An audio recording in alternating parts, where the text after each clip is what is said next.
Welcome to another episode of Vinyl Record Finds, where I tell you what my recent music purchases were and what they mean to me. First off is Sergio Mendes and Brazil 66 Fool on the Hill. In a recent Rhythm Roulette video, I had to listen to Cannonball Adderley and Sergio Mendes together on Quiet Nights of Quiet Stars, and I decided after hearing what his form of Brazilian jazz was all about that I'd pick up this record. Next is Are You Your Husband's Business Partner by Mildred Johnson.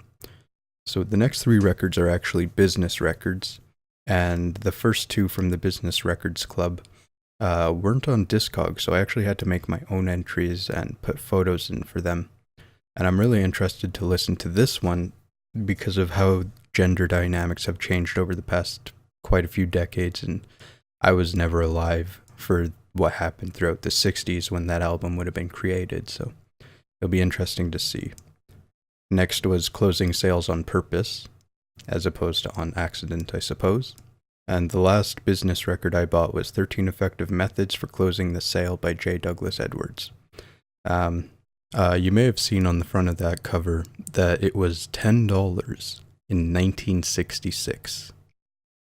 That would be $75 today. And unfortunately, the camera wasn't focusing for me, but it says that it is property of Allied Tools Limited. And lastly is Perspective of the 70s, which was an RCA custom record for Westinghouse. And this means a little bit to me because my dad worked for Westinghouse in the 90s. And I'm really curious to see what hoopla they were spouting and if any of it actually came to fruition. You know, maybe not even in the 70s, but all the way up until now in 2017.